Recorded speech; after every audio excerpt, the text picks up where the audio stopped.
Let's start. Good morning, everyone. Thank you so much for taking the time to join us. And we're really excited to have you all here. So I'll start by introducing myself. My name is Carissa McCarthy, and I'm a Senior International Student Advisor at Rutgers Global International Student and Scholar Services, known as ISSS. So with me today, we have Maya Sarno, who's our Assistant Director for Student Services, and Trevor Cook, who's also here as the Assistant Director for International Systems and Data Analytics. We also have Mohini Mukherjee, who's our Director, and we will introduce some other ISAs and other people, International Student Advisors, that is, when they join us later. But like I said, we're really so grateful for you to all be here and take the time to spend the time with us during these very challenging, dynamic times. And we realize that this new format is even more strange, but these times and what we're experiencing right now lends itself to even more challenges during in our field. And we view this workshop prior to COVID as a very important resource, but even more so now. So that our world is completely very changed, I should say. So for those of you that are joining us at different levels, we see this workshop as very important to explain to you rather, the different populations that we support in our office. And we want to really underscore the importance that our students have to making sure their legal status is valid, and our commitment to them and making sure that we can guide them through this process. And we know, again, just to say, reiterate how stressful these past few months have been, both personally and professionally. And we also realize how hard it is to not have the answers for our students. So as tough as it's been for us, it's been even more challenging for our students. So we just want to keep that in mind. And, for other staff members and people that regularly work with international students, the paperwork and the processes is involved. It's a lot. So we do want to reiterate that we are here to help you, and hopefully this workshop will give you a better understanding of some of these requests that we have, and how you can play a key role in their journey. So a few housekeeping notes. We will be recording this, so I just wanted to mention that, and we'll send out a link to everyone to have this recording. But we also wanted to mention that we will have breakout rooms of Q&As afterwards. But if you do have any questions, feel free to use the chat. I see people using the chat already, which is great. We're going to try to address some questions as we go along, but we will have the breakout rooms separately. So, and those breakout rooms, to give you an idea, will be categorized into 4 topics. One is employment, the other will be travel, the other will be mental health resources, and finally spring 2021 and admissions questions. So hopefully you can stay till the end for that, and we can address any of those specific questions in those rooms. What else? Let me just take a look. We will have evaluations that we'll be sending out after this. So we do appreciate your feedback, and we have a part 2 workshop, which we will be sending out a link to as well. And you can register, and you're encouraged to register for that. Okay, so looking at the objectives today, as we said, we just want to make sure we outline and highlight and recognize our student needs, which are a unique population. And we want to give you an idea of the introductory concepts for F1 and J1 visa categories, and give you a little background on the journey that students are involved in and prepare to come to the US, and what it means to be an international student. And more importantly, how your role impacts their government databases and compliance and so forth. And we want to give you an idea of how that compliance relates to what you do, reporting, the reporting requirements in a little more detail. And as we said, the part 2 workshop, as we mentioned, will kind of go into a little more technical aspects of the systems that we use. But we want to make sure that everyone understands the general overview of what their how to maintain their legal status and what your expectations are for to help our international student population. And finally, we have some updates on some current COVID-related policies and information, and that's it. Then we'll have the Q&As and the breakout rooms, as I said. So I'm going to pass it over to Maya so she can give a little more context to our current environment. Okay, thanks, Carissa. Yeah. Good morning, everybody. Thank you again for joining us today.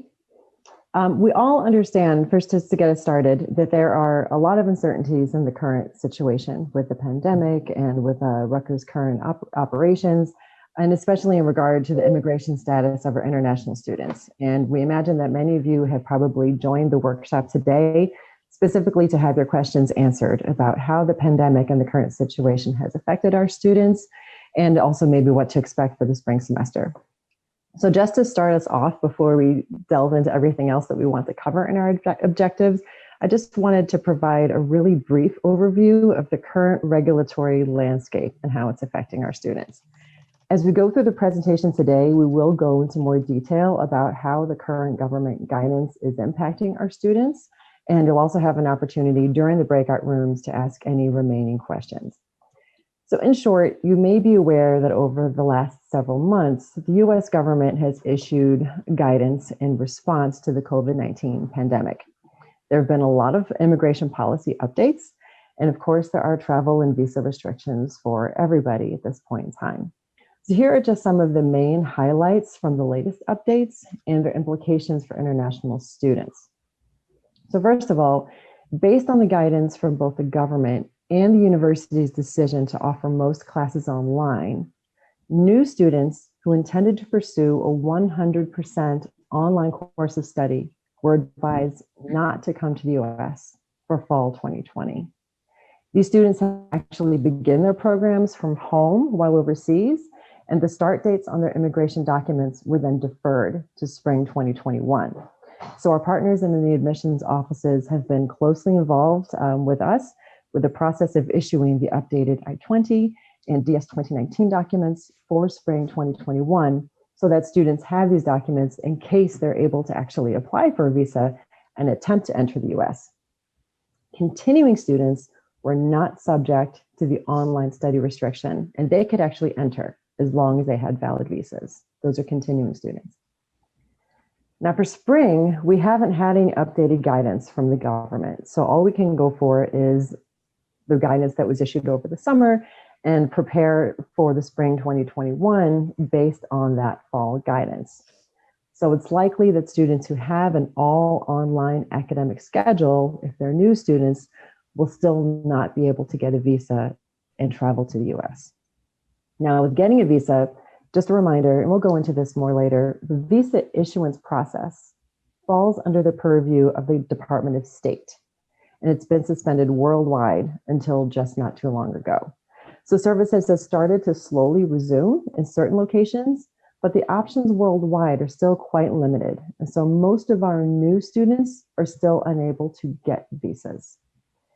There's also several travel restrictions to consider, as you can imagine. Coming into the US and traveling to and through other countries is quite difficult. And so that obviously also impacts a lot of both our new students as well as continuing students who are outside the US trying to come back.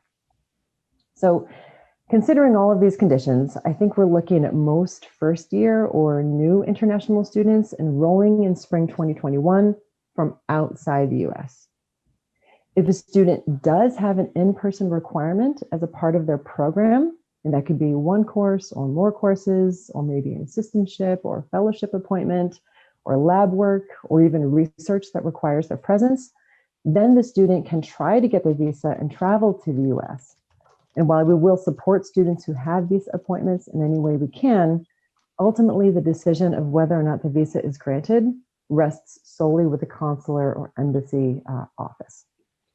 Now, we hope to receive some updated guidelines from the Department of Homeland Security, as well as the Department of State in the coming weeks.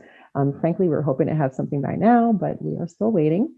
But meanwhile, the university is not required to police the students and say which students can or cannot enter the US.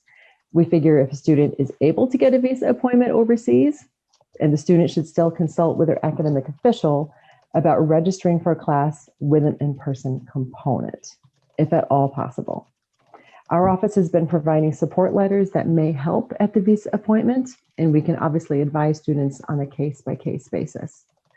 This is a very complicated time, as we all know, and as always, we take the approach to advising students according to what is in the student's best interest. So for example, one of the main reasons why we discourage new students from even attempting to enter the US in the fall was because campus operations were not at full capacity to support them. So we didn't want to say, everybody come, and then there's not enough support for them on campus. So as the situation continues to unfold, we will adjust our message as needed. But in the meantime, you can refer to our message to our website alerts page, and I'll put that link in the chat momentarily. So again, we'll go back to a lot of COVID-specific impacts as we go throughout different topics in the presentation, but that just gives you a general overview of what we're looking at right now with the current immigration landscape. So now I'm going to turn things back over to Carissa, who will begin the meat and potatoes of the workshop, and she's going to start us off with a few words about culture shock. Thanks, Maya. So throughout this presentation, we're going to try to give you a glimpse of the student's journey to the US. And before we get into the visa nitty-gritty details, we thought it would be important to take a minute to discuss culture shock. I'm sure many of you have heard of this term before, but we want to take a look at the definition. And, you know, you guys all can see it there. I won't read it. I'm sorry, my screen is acting a little funny, but we really wanted to highlight this concept and to introduce it, and people have not heard of it before, and also have you look at the stages that is defined as culture shock. And it's important to also recognize that some of these culture shock stages, not everyone goes through that at the same time or in the same order, but these stages are pretty important. So if we go to the next slide, please. So this graph that you're seeing right now is actually kind of going through these 5 stages. So you can see that there's, you know, the honeymoon stage, and there's lots of ups and downs.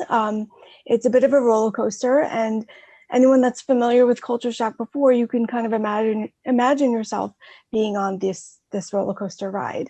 And I would argue, and many people would argue, that we are kind of all collectively experiencing some sort of culture shock right now due to the current pandemic, known as Corona culture shock. So we wanted to share a quick video that might help you put that kind of into context. Here we go. Culture shock is a well-known anthropological phenomenon. It usually takes place within an individual who spends an extended period of time in another culture. Exposure to different culture norms over a prolonged period of time causes us, as human beings, to change. I find that the global situation in which we find ourselves at this moment can be seen as a collective culture shock. We can largely predict our reactions to the corona measures by looking at 4 consecutive phases.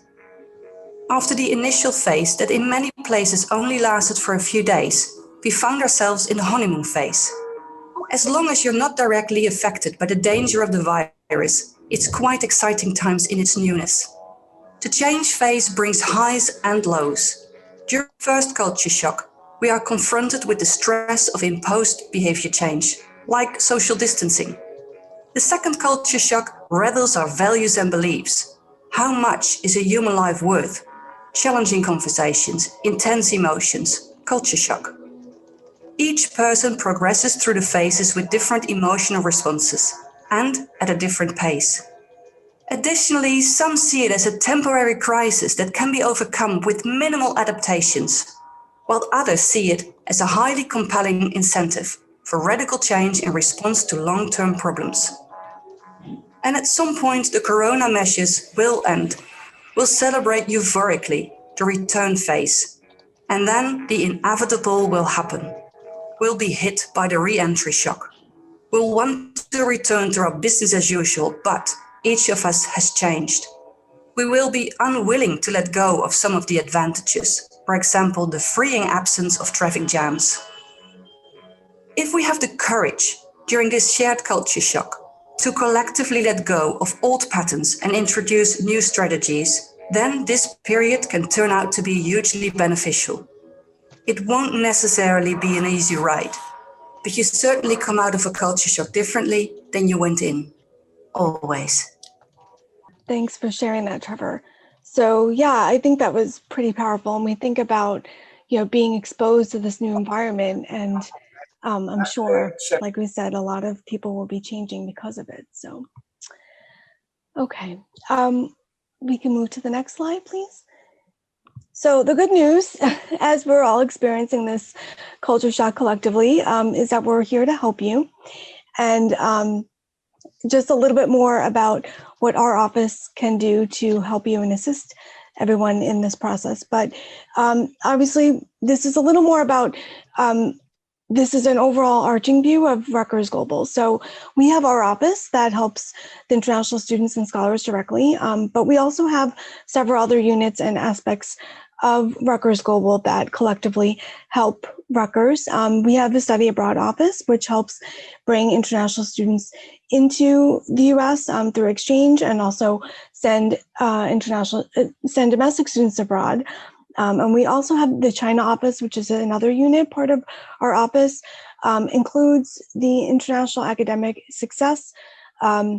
This project is known for the Are You Fit program to help new students acclimate to the U.S. We have the Rose program, which is a new program as of this fall, and it's known as a Rutgers Overseas Semester Experience, which Chinese students can actually have the opportunity to participate in their home countries and for their first and second semester at Rutgers in different partner institutions in Beijing, Guangzhou, and Shanghai. So that was a new exciting adventure this semester. And the professional training programs that they also offer.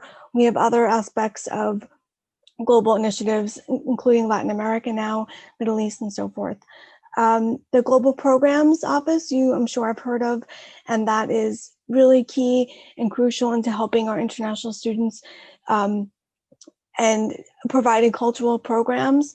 I sent some resources to you earlier in an email, and they do different programs like Friendship Fridays and so forth.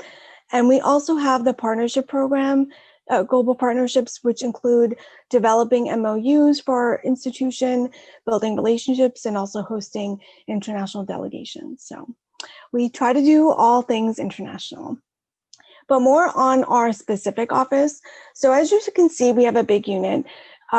We have, I'll start by highlighting some of our staff. So we have our executive director, who's Urmi Otiv.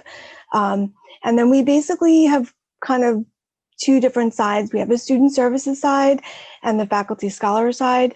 Mohini Mukherjee is the director for the student services side, along with all of our other teams and some support staff with our front office and so forth. We also coordinate the insurance program. Erin Jones helps us with that.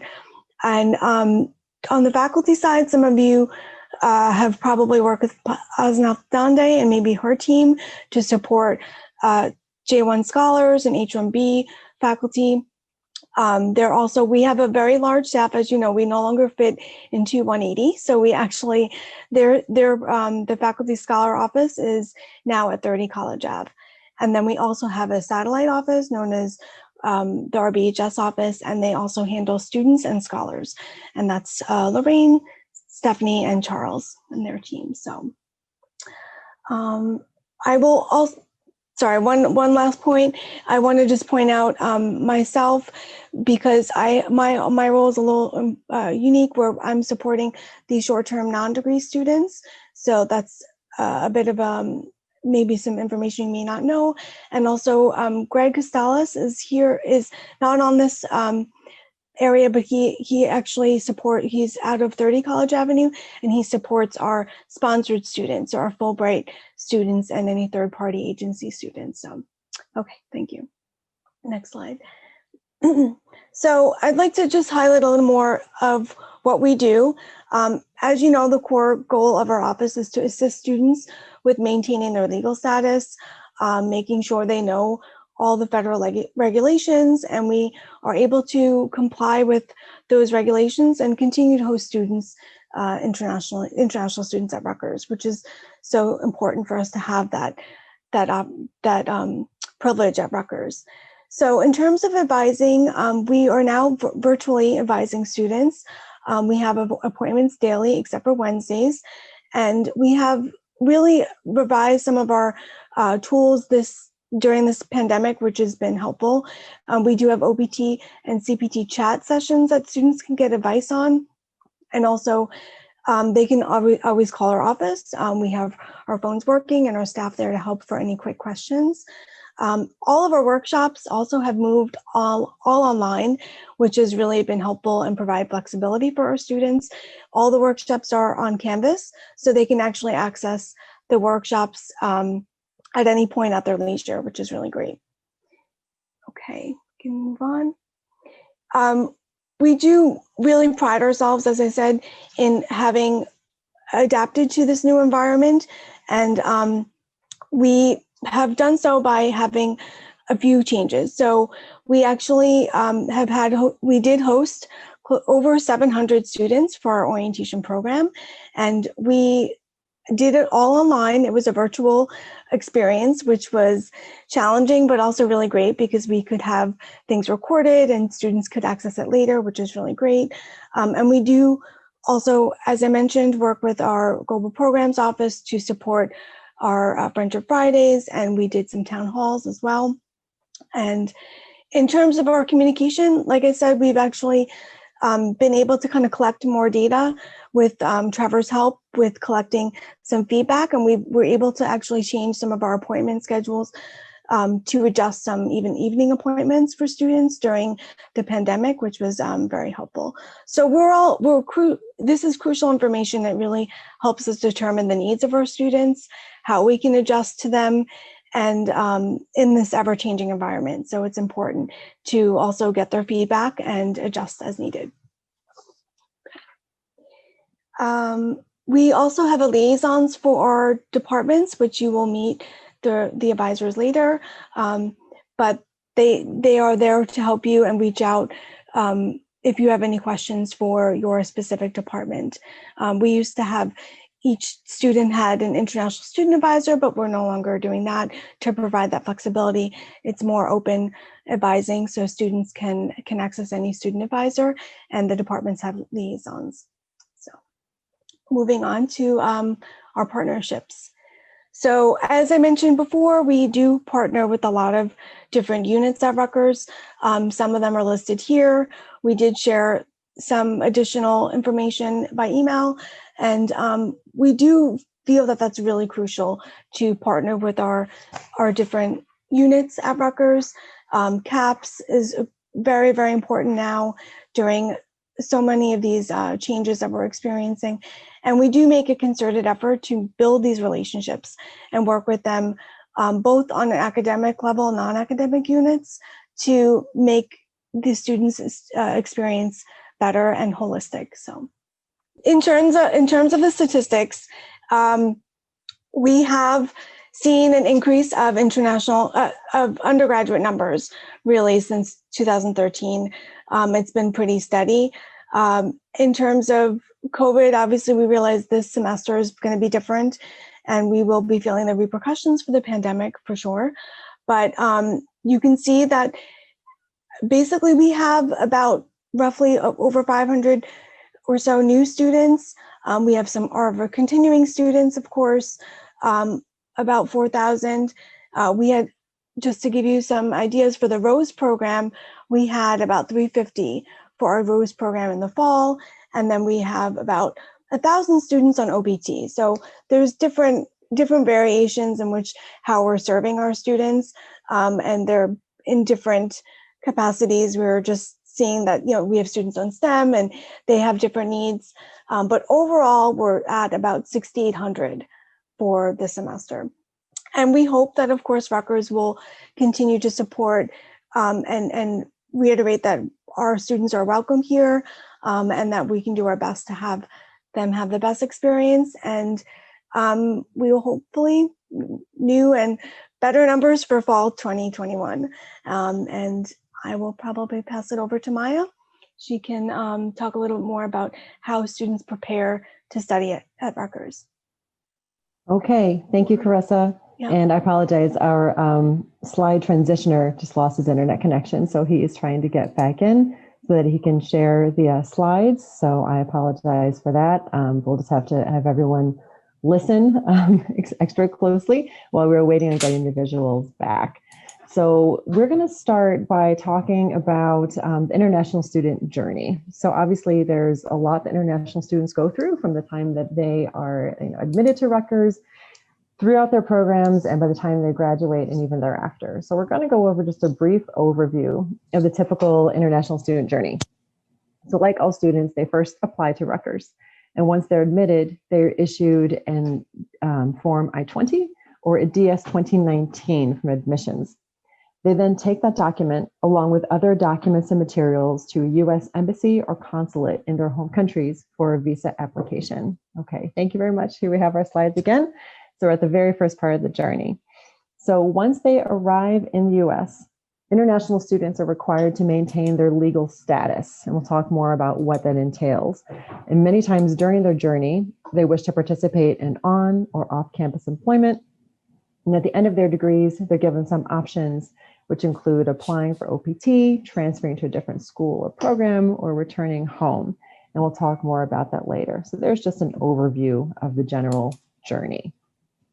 Let's talk a bit now about who our international students are, okay, and what the term international student means, and what are different types of visas that international students may have.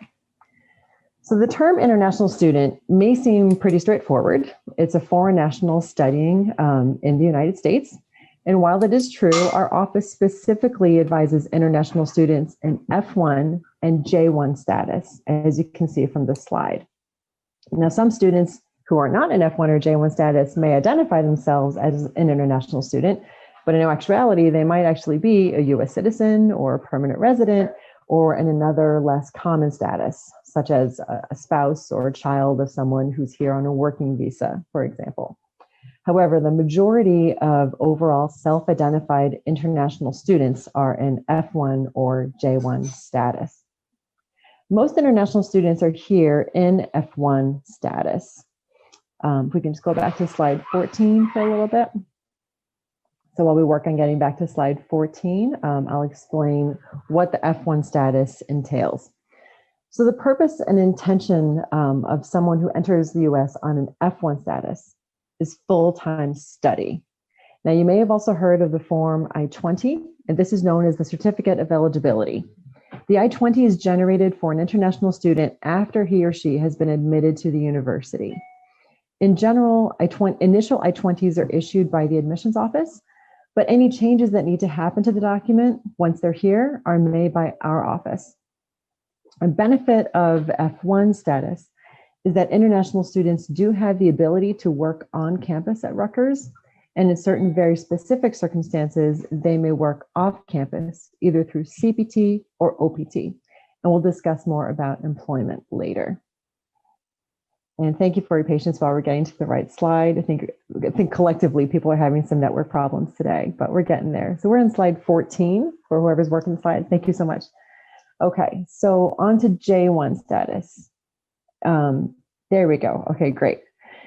So individuals who enter the US in J1 are known as exchange visitors, okay, your EVs. And the J1 differs from F1 in that, as you can see, there are many different categories of J1 exchange visitors, okay? Those of you who work with the scholars at Rutgers also know that faculty and scholars can be here on J1 status. It's not just for students, but J1 student is another category of exchange visitor.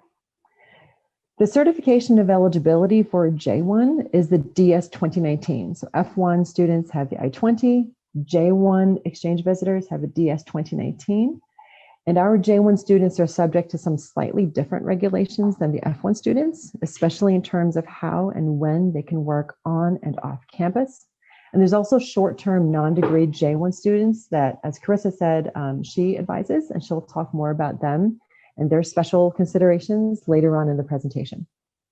Now, you might be wondering, what is the difference between an F1 or a J1 student? How does the Department of State know which visa to offer? Now, they're mostly determined by their source of funding. Okay, so that's the big difference in visa type. F1 students are generally self-funded, funded by themselves or by their family, or in some cases, funded by Rutgers itself. J1 students are different in that most of their funding is through a third party, such as a Fulbright or a home government scholarship. Okay, so that's why F1 students are a little more common than J1 students. Now we can move on to slide 15 about SEVIS. So the I-20 and the DS-2019 are generated from the SEVIS database. So let's briefly go over what SEVIS is. As you can see on the slide, SEVIS stands for the Student and Exchange Visitor Information System. It's a database owned by the US government, by Department of Homeland Security, and it's maintained by the school, specifically by our office. Okay, so students don't have access to SEVIS. It's maintained by the school so that we can generate their documents. Because we have so many student records to maintain at Rutgers, we also have an in-house database called Synapsis. So we'll be talking about Synapsis every now and then through this presentation and also next week in part 2. Synapsis helps us keep track of our records. It's a batch system that transfers information from the Rutgers data warehouse, and then it sends up to Synapsis for reporting. So changes in students' situations are reported into SEVIS through Synapsis. As you can imagine, it's very important for us to report all accurate and updated information about our students to SEVIS. So examples of such items that we have to report, as you can see on the right here, are program information, if there's any changes to their program, address, telephone, and email updates through My Rutgers, changes in their personal information, employment, very much so, has to be reported into SEVIS. Also dependent information, and when we talk about dependents, we mean spouses or children of F1 or J1 students, and also any less than full-time enrollment. So part of maintaining status is being enrolled full-time.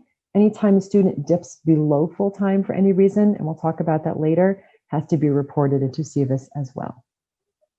All right, so the next slide, we'll be talking about the I-20 and the DS-2019. So this is what these documents look like. All right, this again is the certificate of eligibility for both F1 and J1 students. So they receive this document once they've been admitted to Rutgers and after they've shown proof of funding. So the document here actually has all of their personal information. So, first name, last name, date of birth, and also their program information, including the level of study and the specific program that the student is pursuing. More importantly, there are start and end dates on these documents. Now, it's really hard to see in the slides. I know it's really small, but you'll see that there's some little red arrows. Thank you very much for the cursor. So the red arrows are actually delineating where the start and end dates are. So this means that the document can't expire beyond these program end dates while the student is pursuing their program here at Rutgers. So I-20 and DS-2019 may not expire. That's part of what keeps them in status. And again, the I-20 and DS-2019 are generated directly from SEVIS. So let's talk about the difference between visa versus status. Okay, it's okay. We can hold on in here in just a minute. Let's go back one more slide. We're talking about visa versus status. So you've heard me saying F1 and J1 status, and you may know that the visa is the actual entry stamp on the passport for a student to enter the US legally. So the terms visa and status are related. They go hand in hand, but they're not exactly the same thing. It's true that an F1 student would need to enter the country, for example, on an F1 visa. And again, the visa is just a foil stamp that's generated by the embassy or consulate overseas. That stamp goes into their passport, and it allows the student to enter the US legally. The visa reflects the non-immigrant status that the visa holder will be on when he or she enters. So here's an example of the visa. Okay, the visa is like a key to the house that the holder can enter the house of the United States. The visa holder can only enter the house if the visa is valid and not expired. Once they enter with a key, status begins, and they must maintain their legal status, and that includes making sure that the I-20 and DS-2019 is not expired. So here's an example of a visa stamp, all right? You can see that the visa type is indicated by the red circle on the right side of the visa. So here, Harry Potter was issued an F1 visa, and then inside the yellow box, you can see the visa expiration date. The main point to remember here is that Harry would have needed to enter the US while his visa was still valid. Okay, so the expiration date here is February 10, 2020. He would have needed to enter the US before that date. If the visa expires when he's here in the US, it's not a problem as long as he continues to maintain his legal status as an F1 visa. And part of maintaining that status is keeping the I-20 document unexpired and still valid. Once the visa stamp has expired, it's okay for him to remain here, but he would need to renew it at a US embassy or consulate next time he goes outside the US. Okay, so the next slide, this is the I-94. So this is also related to the concept of visa stamps and legal status. You may have also heard of an I-94 record. The I-94 is an arrival and departure record, and it's issued by the Customs and Border Protection, or CBP. The I-94 states how long the visa holder may stay in the US, and it proves that they entered the country legally. This is why the I-94 is so important. On this example on the slide here, it is an F1 student's I-94 record, and you can see that the F1 status is noted in red under the class of admission. The admit until date is noted directly beneath the visa type, and you'll notice here that it's indicated as D/S. Now, it may seem unusual that the admit until date is not an actual date, but rather it's the letters D/S. Now, this stands for duration of status. F1 and J1 status, of all the statuses, okay, A through Z, there's lots of different statuses. F1 and J1 are the only two visa types that get this notation on their I-94. All other visa holders have an actual expiration date on their I-94 record. Now, what this means is that an F1 or J1 student is permitted to enter the US for duration as long as they are maintaining their F1 status. Okay, so that's more determined by the university. We know how long they're maintaining their status. They may extend their program, they may change programs. And so as long as they're maintaining that status, they're admittable to the US under D/S. Now, as a side note, you may know, if you follow the news or may not be aware, it's okay. The Department of Homeland Security has recently issued a proposed rule that would actually eliminate D/S, and it would impose actual expiration dates for F1 and J1 visa holders. So they would be like every other visa holder with an actual expiration date on their I-94.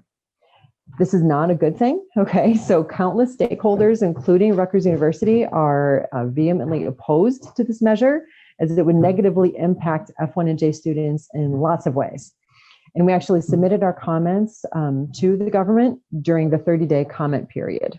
We're monitoring the situation. It has not been finalized, so it's still a fluid situation. We're waiting to see what happens. Students are very concerned and anxious about the implications of this possible rule, so you might hear them talk about it. And if you want some more information about the proposed rule, please feel free to ask us about it when we break out for Q&A later on this morning. All right, so let's talk just a little bit about the government agencies, okay, that have to do with international students. So as we're talking about Homeland Security, let's talk about all the different ways that we work with these agencies. So while we work closely with our campus partners, our office is also a unique office in that we also must work with many government organizations. And these organizations publish regulatory updates, which we must comply with, and which we need to understand and then communicate to our students, to explain to our students how these rules impact them. As you might imagine, interpreting and following all the government regulations can be very complicated, as there are many regulations and they frequently change. So first of all, we have the Department of State, DOS. The Department of State operates outside the US, and typically our students come in contact with them at the point of applying for the F1 or J1 visa before they come to the United States.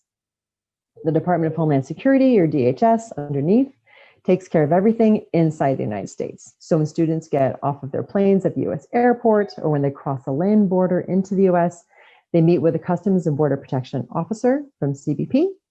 And then we have ICE, okay, Immigration and Customs Enforcement, which we hear about a lot. And ICE is the legal enforcement arm of Department of Homeland Security. The SEVIS database, which issues the I-20 and DS-2019s, is actually housed under ICE. And then finally, we have U.S. Citizenship and Immigration Services, or USCIS. And as the name services might imply, this is the benefit granting unit that provides services for non-immigrants in the U.S., such as work authorization. So we'll talk more about them a little bit later. On a more local level, we all know we have the Social Security Administration, and this is where a lot of our students go to request an SSN. They are eligible for an SSN only if they have a job offer, all right? Otherwise, they're not eligible for an SSN. They must have a job offer letter, but also many students go to the SSA to actually get a denial letter. And you wonder, why would they want a denial letter? A denial letter actually helps them go apply for a driver's license because it shows what helps prove that they're not eligible, but stands in place of an SSN if they can't get one. So let's move on to slide 20. All right, so international student journey. So let's talk about their arrival to the US. Now we've walked through the steps and the paperwork and the government offices that students encounter before even entering the US. And let's talk about the next and most exciting part of their journey, which is their long anticipated arrival to the US. We'll go over some information about our orientation, some warnings for students when they arrive to the US, and what they need to know about maintaining their legal status now that they're here. So as Carissa mentioned earlier, we have International Student Orientation, or ISO. It's a comprehensive week-long event that's mandatory for our new international students at the beginning of each fall and spring semester. ISO includes legal orientation or legal sessions from the ISSS team, as well as informational sessions from our campus partners, and of course, opportunities for students to socialize. As this year's ISO was offered virtually, it was very different, as Carissa mentioned earlier, but it actually still managed to offer a lot of helpful content through modules, both synchronous and asynchronous. And the asynchronous modules, students could access on their own time, which was great, and we got great feedback from them about it. And we also had a team of really impressive orientation leaders that met with the students synchronously, and they took part in social activities such as game nights. So we really tried to deliver that social aspect as well, even remotely. By and large, we received very positive feedback about this year's ISO, even though it was virtual, and we're pretty proud of its success. Now, on a different note, some unfortunate news to share, it's not even news, but just a warning, is a word about scams and fraud. So unfortunately, newly arrived international students are often targeted in fraudulent schemes. There are many scammers who prey upon international students. They might be posing as government officials or interested employers, and they have very sophisticated methods of calling students and masking their phone number with caller ID that looks like a legitimate office, such as ICE or FBI or the IRS.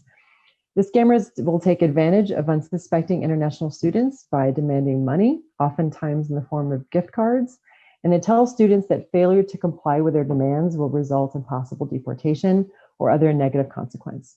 So we do our best to warn students about these schemes through email notices. We mentioned it during the International Student Orientation. It's also mentioned on our website, but we mention it here just in case if you ever hear of any students, if a student reports to you that they've been a victim of fraud or they're skeptical about somebody who contacted them on the phone, please direct them to our office and we will remind them about how to protect themselves against such schemes and give them advice about reporting the incident. All right, so let's talk a little bit now about maintaining legal status, and then we're going to transition to Trevor to talk a little bit about EForms. All right, so while students are here on a student visa, their main objective is to study and pursue their degree. Here's some guidance in general about what students have to do in order to maintain their legal status. A lot of it we've gone over earlier, but just to keep it all in one place, the student must be pursuing a full course of study. And full course of study means 12 credits for undergraduates and 9 credits for graduate students. Also, their passport must be valid. They have to maintain their address, their email, and their phone number through their MyRutgers portal. And as mentioned before, the I-20 or DS-2019 must stay valid and cannot expire as long as they're enrolled in their academic programs. Also, any changes of terms of degree level or in changes of their program of study have to be updated through the government database. Maintaining students' legal status is the student's responsibility. We try to advise them what they need to do, but ultimately it is their responsibility to maintain their status. Okay, so now we're going to transition to Trevor, who's going to take us on the next part of the journey. Thank you, Trevor. Yep, thanks, Maya. Okay, so going back to kind of this arrow of the journey, when students are inside the United States, in addition to their academic and social matters that they are keeping up with, they also have to be actively maintaining their legal status. So as Maya mentioned, a full course of study is one of the core components of maintaining their legal status. Students, if they're undergrads, have to have 12 credits each semester, and graduate students must be enrolled in at least 9 credits. Of those credits, to meet that minimum 12 or 9 credits, only one course or an equivalent of 3 credits can be online. Now, I'll give a caveat of that in a minute. So in a normal time, that one course, if they're in their final term and they only need one course, that cannot be online. J1 students are permitted to take online courses if they've fulfilled the required 9 to 12 credits in person. Hybrid classes, so one that has any sort of in-person requirement and is then designated as hybrid, are acceptable. Those, as long as they have that in-person requirement, they count towards that 9 or 12 credit minimum.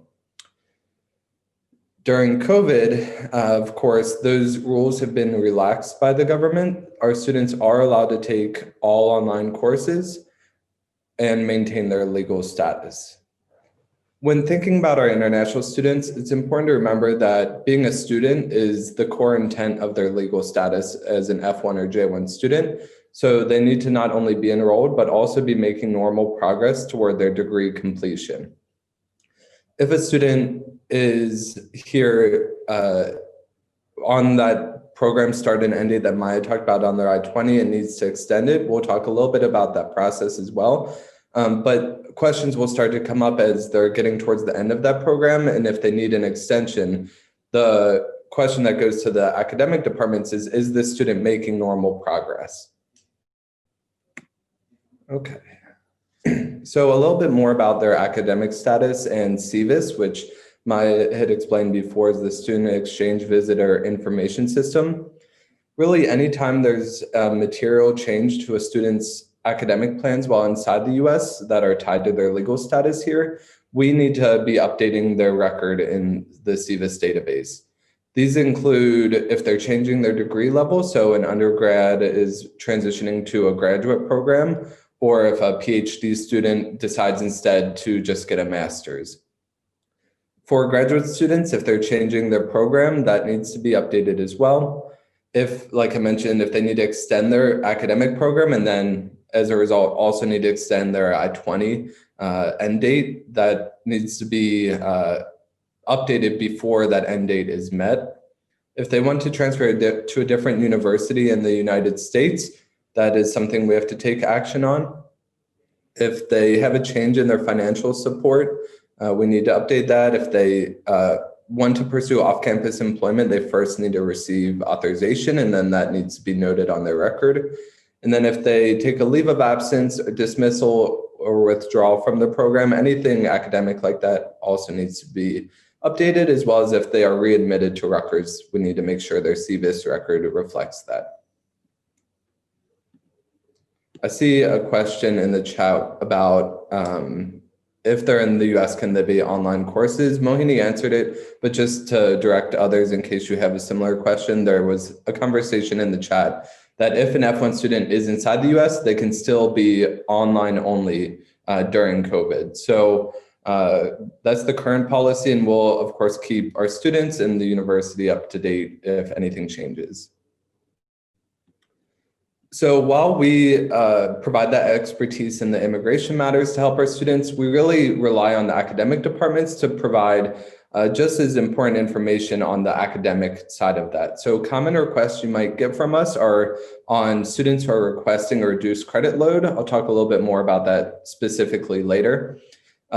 You might also get requests from us just for general information that is typically about when is the student expected to complete their academic program and get their degree, because that is tied to a lot of their requests.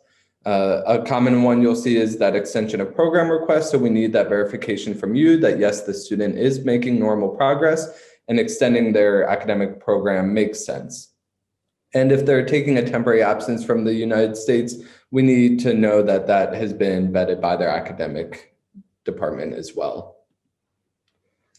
So on the note of a reduced credit load, as we mentioned, undergraduate students require a minimum of 12 credit enrollment each semester, and graduate students have a 9 credit minimum.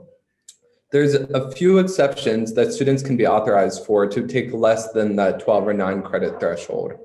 Those possible reasons include if they have an illness or medical condition that's preventing them, if they have an improper course level placement, if it's their final semester before graduating, that's one of our more common ones. So maybe they only need 3 or 6 credits in that final semester. There's various Rutgers institutional policies. So things like if they're in a matriculate continued course where it's 0 or 1 credit doing research, but for the purpose of a graduate student, that's considered a full-time enrollment.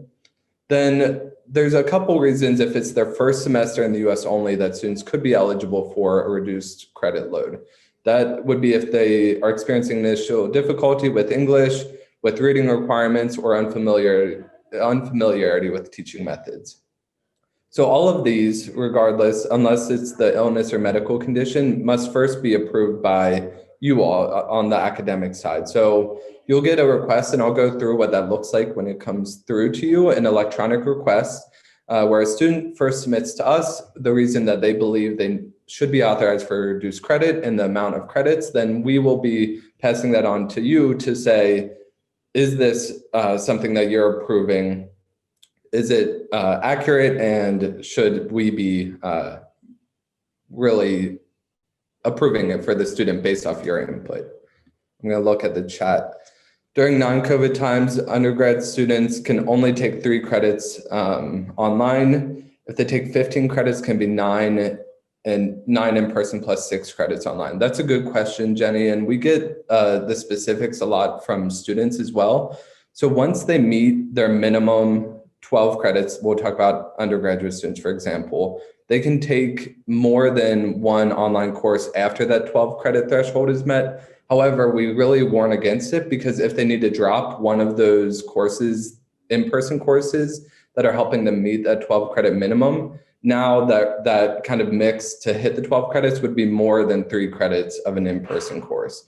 So to hit the 12 credit minimum, only 1 course can be online. After that, an additional course can be online, but we strongly warn against it so that they don't get in a place where they can't drop an in-person course. Okay, so you might be wondering, and perhaps you've seen this on the student side or on your side, how is a student submitting these requests to us and how is it coming to you?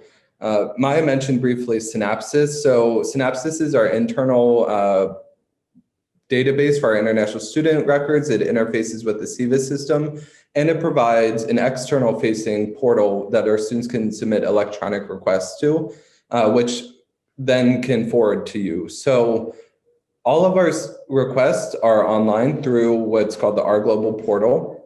Students log in with their NetID and password. And then for requests that route to an academic official, they're providing your name and email address, and the system generates an automatic email to you with a link to that specific request. So I'll show you that a little bit more in detail.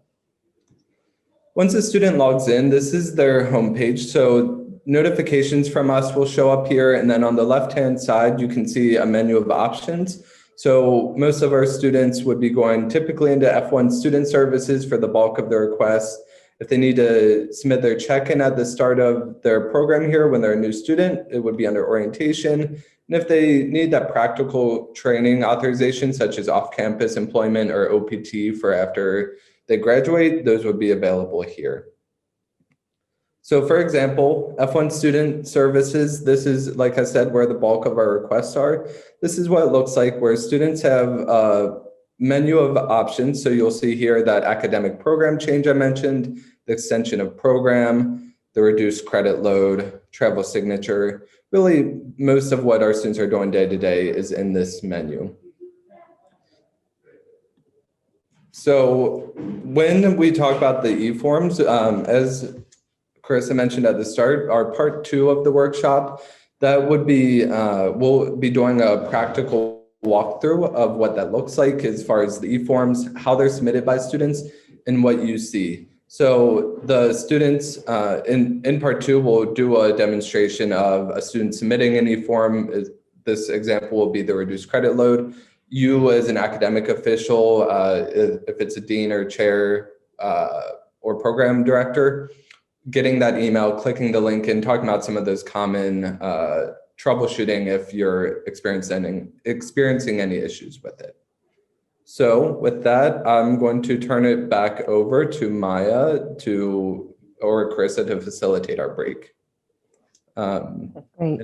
Matthew Winkler has another question for me, so I'll address that before the break. Graduate international students can use Matric continued. So yes, part of the reduced credit request will have students who have completed all of their in-person course requirements or their coursework and are working on research. So that we have a specific reason in the reduced credit load request that we can share the link to that page that students can request that. Great. Thanks for Trevor for addressing that question. All right, we are actually right at 10 o'clock. We're doing great on time. I know we've been talking very quickly and we're giving a lot of information. I think probably everyone is ready for a little break to at least rest our minds for a few minutes, get up and stretch, get a glass of water, whatever you need to do. So let's take a break now from 10 until 10 minutes after 10. We'll take a 10-minute break and then we're going to come back. We'll resume with a word from our partner in the English learning program. And then we're also going to talk about employment, which I know a lot of you may want to know about, and a lot of other useful information. So please come back at 10 minutes after 10. Thank you very much. The first thing we're going to do for the second part is we actually have a little guest speaker. We've got Mark from the Graduate English Learning Language Learners Program, and he's going to give us an overview of his office and the programs they offer. So Mark, thank you and take it away. Hi, thank you, Maya, and Carissa, thank you for inviting me. I wanted to introduce the program that I direct. It's called the Graduate English Language Learners Program, and we're housed in actually the English department in the writing program, but we're sort of, I would say the more enterprising arm, so we connect around campus with every program who we can, serve their students. Essentially, the program is available for all graduate students at Rutgers. We focus on international students, and our faculty have a lot of expertise working with international students on language, teaching language, and working from many disciplinary backgrounds. So we work with primarily international students, graduate international students. We also work with graduate American students as well. We find a lot of students who grew up in the U.S. System also need our services because learning, graduate writing is sort of a foreign language for everybody. So we try to, really, reduce barriers to entering our courses. In terms of, the kind of courses that we offer, primarily, we offer graduate academic support courses. In spring, our 3 major courses that we offer are going to be available. We have 2 sections of each course. Graduate academic communication is really intended as kind of a first semester, first year experience for graduate students. The key components of graduate writing, as well as oral communication, classroom discussion, are introduced in the class. Sometimes there's a pronunciation focus. It depends on sort of the students in the class, but the teacher works very much one-on-one with students and in small groups. The other course is really focused on students making a transition from coursework to research, starting to prepare their thesis or dissertation, and that's a research writing and presentation course. And the final course, which actually we're offering for the first time in spring, is called Professional Writing in the Job Market. And so I'm really excited about this course. It's really intended to kind of cover an aspect of graduate studies that isn't typically addressed in terms of writing, and that is, grant writing, job market writing, other sort of non-academic professional writing. We find our graduate students are often requesting that. In consultations, graduate students have various types of statements and documents that they want support with. So the professional writing in the job market course is really intended to kind of meet that need. So we're offering these 3 courses in spring.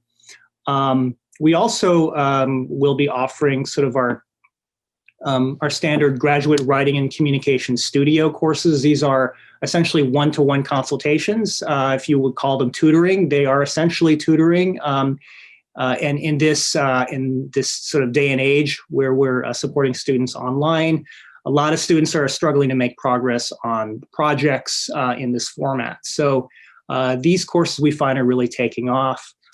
Students are meeting with instructors sometimes once a week, sometimes once every couple of weeks to work on writing and communication presentation projects. So those courses are very tailored to individual students' needs in their department contexts. And then finally, we offer seminars on international teaching assistant sort of work, kind of issues of communication, as well as introducing the U.S. classroom. These courses are primarily for international students who have been put forward for teaching assistantships in their programs, but they're also open to any really international student who wants to get a broader understanding of the U.S. education system, as well as specifically communication contexts in undergraduate courses. So even if a student isn't a TA at this moment, they might want to take a seminar introducing them to standards of U.S. communication, issues of like power distance between students and professors. I think there's really a rich mine of things that they can learn in that course. So, so those courses are sort of what we're offering in spring. I just wanted to say a few things just about the courses broadly, because sometimes the courses are misunderstood. So I want to make sure that these kind of features and benefits are stressed. These courses don't introduce additional work to a student's workload. So sometimes students will say, well, I don't think I should work on a, or take a writing course because I'm afraid of getting a paper, right? Or an additional paper to what I have to do. But actually our courses are based upon students working on projects in their own programs. So we have a sort of a dictum of like no additional work, but only supportive work for work that they're doing in their programs. So our courses are all sort of graded as satisfactory, non-satisfactory. So they're not graded, and the students can bring in work from their programs, and we have a combination of small group activities that allow them to kind of learn strategies that support those assignments, as well as one-on-one consultations. So that's sort of true for all of our courses. So they're not sort of adding work. I like to think of them as taking away work and taking away a lot of the burden students face in this format. And so that's something that I constantly want to remind our instructors about, our students about, as well as our partners about when they're sending us students. We do have one-on-one guidance in every course as a feature of the course. These are support courses, and so it's important to stress that these courses are free for students. It's a service provided by the university, is how I explain it, and that they're included in the student's tuition. So they do go on the students' transcripts, but they're not graded, and they're free essentially for students. So, so they are really, I think, a really unique opportunity for students to get kind of, support on writing and communication, guidance. Sometimes students need that guidance from, additional people besides people in their own department. Sometimes it's hard to find that feedback. I think at Rutgers is sometimes challenging to get that feedback, kind of that multidisciplinary feedback on your work. So that's really what we try to stress here. A big thing that separates us from, for instance, the graduate writing program, which is another program in the English department that some students take, is that, in addition to offering one-on-one consultations, which we do offer and they don't, we also, do a pretty big focus on confidence and communication, pronunciation, communicating in kind of discussion context, presenting at conferences, things like that. So we really delve into, sort of the speaking jitters that some of our students have when they have to speak in class, speak in conferences. We have courses that really, every course of ours focuses on some extent on communication and speaking and presenting oneself and one's research. And then, if students are working on thesis and dissertation, we do have step-by-step guidance on that process. All of our faculty hold, or I would say about 90% of our faculty hold PhDs. So they have the experience working with students from different disciplinary contexts. They know how, some of the challenges students face in the literature review writing process or writing for general audiences. So these are things that our faculty have expertise and skills in. Sometimes students really have a very simple goal, like I want to make progress on my work this semester.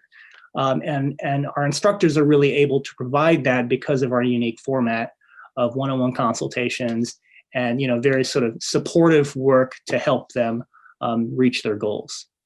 And then finally, another aspect that I'm excited about that we're starting in spring is really getting more support for professional writing, job market writing, various kinds of statements students would have to write, grant writing, things like that.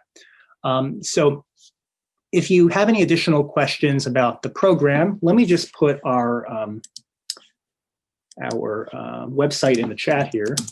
It's also here. The link is on the slide. Students can sign up for our courses on our website, get more information about the courses on our website.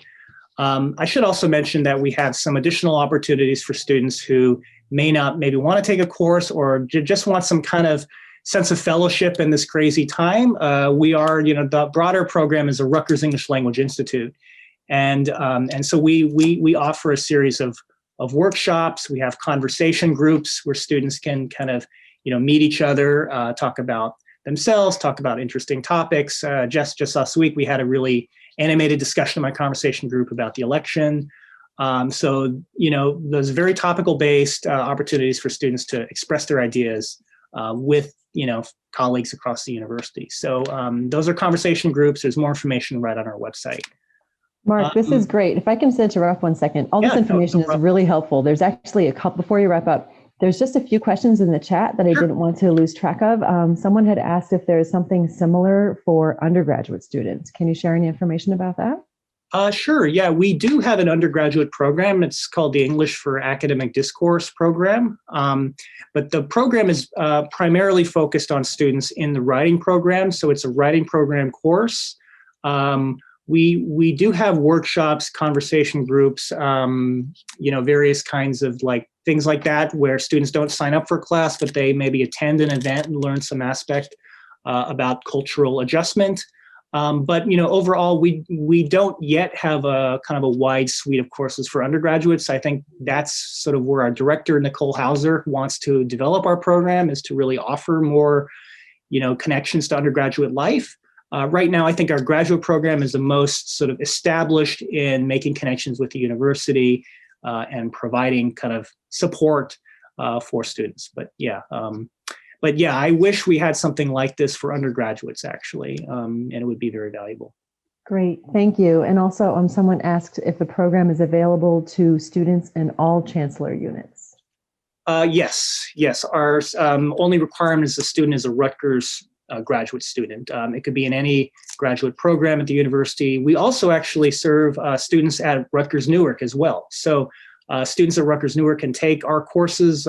We just need a special permission number for them, but it's very easy to get. But yeah, overall, we don't really close the doors to anybody, any graduate student, any graduate program, and we're always really excited to meet new students. Great. That's very good to know. And then one final question, and then we're going to move on for the rest of the presentation, if that's okay, is Dina's wondering if we have a mailing list. Do you have a mailing list for Riley? I don't currently have a mailing list, but I will, I think, raise that with our director. We've had a lot of requests for that because we have a lot of events. We have a lot of social media sites where we list a lot of our current events, which are here on the slide. But I think I think a mailing list would be valuable for sure. Great. Mark, thank you so much for your time today, and thank you for plugging in the chat, the website for your program, and we really appreciate you joining us for a few minutes today. No problem. Let me just put in my email address in case anybody has any additional follow-up questions here. Excellent. Yeah, no, I'm really excited to meet your graduate students. I just want to maybe close here and just say, all of our faculty have extensive international experience. We've taught abroad, we've taught here. My first experience with teaching was in Morocco. And I understand the experience of being lost in another culture. I think all of our faculty do. And I was kind of reflecting on this, thinking about a culture shock experience, because I was mentioned that was also in my brief. And I think just, being in another culture, you sense a new dailiness of life. And you realize you're the intruder in a way. Like you feel that there's not always a space for you to feel included. And I think our program, really broadly, but also Grad ELL, is really about inclusion. We want students to feel that they are welcome in our culture, that they are welcome on campus, and that we really provide every type of service that they might need in their academic development. So we really are here for the students, and we really look forward to working with you as partners with us to sort of meet your students' needs. So I guess that's my culture shock experience. Great. Thank you, Mark. On behalf of everyone here today, thank you so much for joining us, and we wish you all the best in your program going forward and for the spring as well. Thank you very much. Sure. Okay, so that was great. Now we are going to regroup, and we are continuing on the journey with a topic that is probably on many of participants' minds, is employment. Okay, employment is a big topic for international students. It's complicated. There's lots of questions around it. So we're going to touch upon it for the second part of today's workshop. And we're also going to have breakout sessions in a little while where there will be a breakout room specifically for employment. So if you have specific questions or case-specific questions, I'll ask that you please hold on to your questions for now. There will be an opportunity to dig further into the breakout sessions, okay? But of course, if you have any points that need general clarification, you can always pop it into the chat as well. Okay, so for employment, when it comes to international students, we think of employment as any service or activity normally performed in exchange for some type of compensation. So common examples of off-campus employment include internships or co-ops. And we often get questions about whether volunteer work or conference reimbursements, for example, can count as off-campus employment. This is an area that we call gray, okay, in the topic of employment. So when in doubt, if a student comes to you with such a question, feel free to ask an advisor at the ISSS or direct the student to our office, and we will advise them accordingly. Today, we're going to go over just the very basics about off-campus employment, and the subject is broad enough to necessitate a full workshop that students are required to attend. So it's a very big topic. Like I said, we're just going to skim the surface today and then offer space in the breakout sessions for more specific questions. But basically, with off-campus employment, it must be less than 20 hours per week or part-time when students are enrolled full-time in either the spring or fall semesters. So let's talk a little bit about what employment looks like. So everyone wants to know, can international students work? The answer is a resounding yes, they can, although there are specific regulations about employment. And there's also special considerations in the time of COVID. So first, let's go over the types of employment that are open to international students. First of all, for on-campus employment, international students in either F1 or J1 status are eligible for on-campus employment as well as off-campus employment. However, there are certain requirements and procedures for each. First, students on F1 or J1 visa may engage in on-campus employment, as I said, for up to 20 hours per week during the semester, but they're not limited during the breaks. Okay, so during an official school break, such as a winter break, spring break, or during the summer. F1 students are authorized to work on campus until they complete their programs. J1 students can go through additional authorization from their sponsor to extend their on-campus work, and their on-campus work authorization ends either when they complete their degree requirements or after 12 months, whichever comes first. In the current climate, with everything going on with COVID and current regulations, it's worth mentioning here that students who are outside the US and do not have active SEVIS records cannot be paid for on-campus work at Rutgers. There's no formal guidance on other forms of funding or employment for continuing students, such as PTLs or hourly work, while they're overseas. It's important to note that there could be international tax and labor laws in different countries, as well as US labor implications to such decisions. So it's complicated. Basically, if students have questions about on-campus employment, if they're in F1 or J1 status and they're abroad right now, they're advised to discuss their specific case both with their employing unit as well as with an advisor in the IFSS. So that's on-campus employment. For off-campus employment, F1 students who wish to work off-campus are required to request authorization for what's called practical training. Practical training is employment authorization that allows students to work off-campus and is for the purpose of gaining experience or additional knowledge in their field of study. So it can't just be a random job off campus. It has to be tied to their degree, to their major of study. Curricular practical training, or CPT, can be granted as long as the employment opportunity is an integral part of the student's curriculum. CPT is authorized out of our office, so there's no application fee, there's no wait time. We generally review and approve a CPT request within just a few business days. On the other hand, there's optional practical training, or OPT, which we've referred to a few times in this presentation. And OPT requires students to file an application with U.S. Citizenship and Immigration Services. This is the benefits granting branch that I mentioned earlier, called USCIS. OPT is a benefit that's available to F1 students.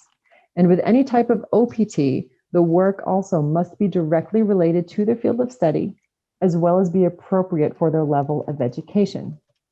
OPT involves an application fee that is currently $410. It was just increased a little bit to $410. And students can apply for either pre-completion, post-completion, or STEM OPT extensions. So there's 3 different types of OPT. And again, we go into all this in detail with our students during our workshops. While international students are enrolled in their programs, so when they're still in their programs, they may apply for pre-completion OPT, although CPT is generally preferable since it's quicker for the student to apply for CPT with the office. It doesn't require a filing fee like pre-completion OPT does. And then after students complete their academic programs, they may work off campus for up to 12 months through post-completion OPT. This is the OPT you might hear about most often, is the OPT that students apply for and engage in once they finish their programs. Then there are students who are in a STEM eligible program. There's very specific programs that are STEM eligible. Those students may apply for an additional 24 months of employment authorization through the STEM OPT extension. Now, under current guidance from the government, students may continue to engage in authorized CPT and OPT even while overseas if they have authorization already. However, if a student is overseas and they are applying for STEM or OPT, the current regulations require that they be inside the US at the time of filing their applications. For J1 students can only engage in off-campus employment through academic training. Similar to OPT for F1 students, academic training for J1 students allows students to work off campus for the purpose of gaining experience or additional knowledge in their field of study. It is also authorized from our office. They don't need to apply with USCIS. It's authorized in-house. And for this, it must be authorized for a very specific job. The specific job must have a specific start date, specific end date, and J1 students can do academic training either during their academic programs or after they have graduated.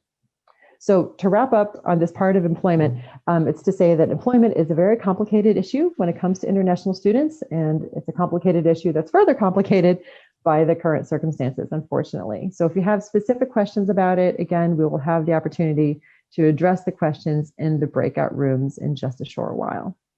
So right now I'm going to transition over to Carissa, who's going to talk a little bit more in depth about academic training. Thanks, Maya.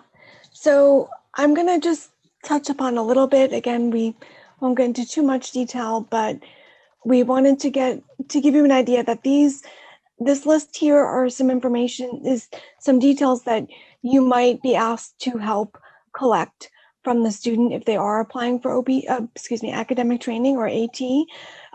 So we would hopefully need your help to collecting their degree completion date, the objectives of the job.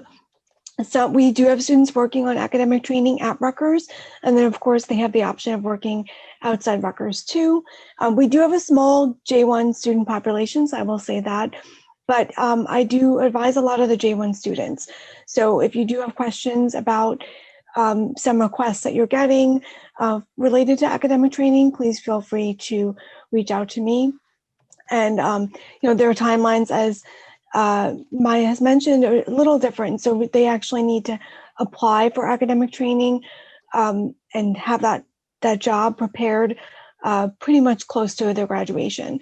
So their timelines are a little different. We can move on to the next slide. In terms of onboarding a student on payroll, these are the steps, kind of sequential steps that you can see in terms of onboarding.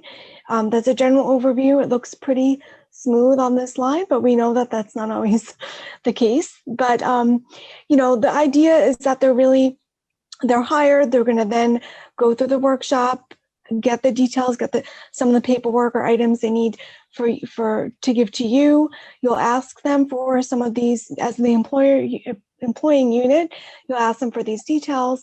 You'll enter them into HCM, and then they're going to proceed through the process.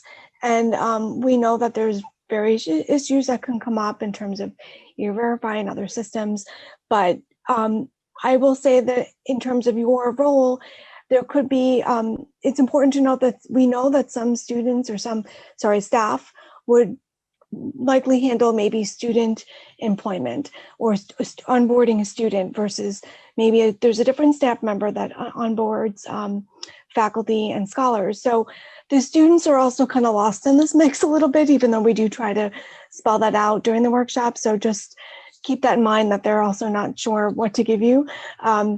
But we do outline that and kind of have that step by step. And there are times where you may need to reach out to the HR, contact for maybe some further guidance if you're onboarding someone that may not be an F1 or J1 student. So they also do provide certain guidance on that. We have a question I'm seeing, required to complete the onboard process in person. I don't think so. And anyone else can speak up if that's not correct, but I think that now, especially during these times, items can be scanned. I don't think that we've had any issues where students have to do that in person. Okay, we can talk a little more about the onboarding if they're in the employment piece if you do have any questions. So just a little more background on some different software. We live in acronyms at Rutgers, and now we have software that has the same name, shares the same name. So this is even more to remember. But we have two different softwares. One is called the Glacier Tax Compliance software, and that's provided tied to the payroll form, the university payroll, in which your offices, your units then use that software to create the tax forms, to process the student's I-9, to process the payroll and get them into the system. That is a different software compared to this Glacier Tax Prep software that our office often provides a link to students around February, and this software helps them file their U.S. federal taxes for income. So just so we all understand that Glacier is two different softwares, and that's used in two different ways. So it's important to note that. And, we don't advise extensively on taxes, but we do have some information on our website. You can certainly feel free to direct students there. But, taxes are something where we can't really advise too much, but we do provide them with the resources. And it's a great software that they can use when they need to file for taxes. Okay. Finally, we're close to the end of the journey. So they've worked really hard and they're ready to graduate, and we can move on to their options after graduation. And really, these are pretty straightforward. The students have about 5 options, roughly. They can apply for OPT, as we mentioned earlier, or they can apply for academic training for J1 students. They can also transfer to a different university, and that's something that students do. There is a period in which all these options are available to these students. So there's the grace period. And for F1 students, they have a 60-day grace period, 60. For J1 students, there is a 30-day grace period. So that is definitely a big difference between the two. During this time of this grace period, they do have these options. Some students also decide to change their program or degree level. If they're continuing at Rutgers, that's also an option. Some we do have that change their legal status and file to change their immigration visa status to a different option if that's available for them. And then finally, they're ready to depart, or they're departing the US. Maybe they have a job back at home. We're seeing that a lot, sometimes with students, or they're going on vacation to a different country, not sure. So there's definitely a few options for them. We also ask them that they think about these options before they're ready to graduate and make sure that they are just exploring all the options. We sometimes have a lot of changes that happen during the grace period, but as long as they're informed, they can then make the best decision for their situation. So let's hand it over to Maya to wrap up. Okay, great. Thank you so much, Carissa. Yep.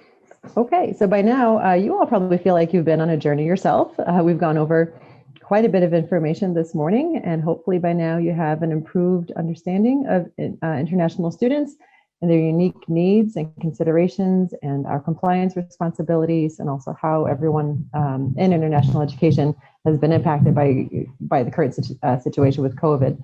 We've also discussed culture shock briefly at the beginning of the presentation, and just thinking about it as a shared experience so that you can help better understand the journey of an international student and all of its distinctive steps. We are just want to reiterate here too that even though you're attending the workshop today and learning a lot about international students, you're not responsible for advising international students on all the nitty-gritty details of their legal status. That's what our advisors are here for, and we encourage you to reach out to us anytime you have questions or concerns regarding working with international students. So at this point in the presentation now, I would like to introduce you to our team. This is our building where we're located when we're not virtual. I'm at 180 College Avenue. But between our office at 180 College Ave and the RBHS campus in Newark, we have advisors and we have coordinators, and many of whom may be new to you, or maybe you know them and are in touch with them frequently. But I would like to now welcome them to the workshop and invite them to introduce themselves briefly to you all. So maybe each international student advisor and coordinator can just briefly, speak up, introduce yourself with your name, and if you're a department liaison, mention which departments you are a liaison for. So who would like to get us started? Maya, I'm happy to start. Hi, everyone. My name is Stephanie Acuna. I am the liaison primarily for SAS, so undergrad students. I do a lot of work with the non-traditional office, if anyone here is attending. And I also have a handful of grad programs, mostly in the SEBS area, including things like kinesiology and health, and I think oceanography as well. So I'm happy to be here, happy to work with you, and excited to grow these relationships. Thank you for attending. I can go next. I am Stephanie Ott, the senior coordinator for RBHS. I also work with the New Brunswick students. I'm the liaison primarily for RBHS. Welcome to the workshop.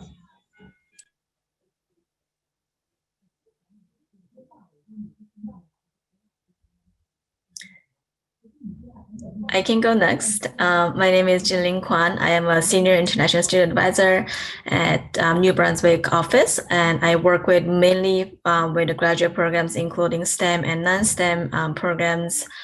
Some big schools that I work with is Sky, Blaustein, and math program, chemical engineering, chemistry, and also other many important other programs as well. So it's good to see everyone, and feel free to reach out to me if you have any questions.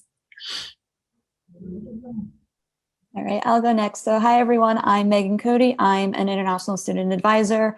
I mainly work with graduate programs, and those being with Mason Gross School of Arts, computer science, mechanical engineering, electrical engineering, pharmacy, and related programs, and a few others. So yeah, welcome to the workshop.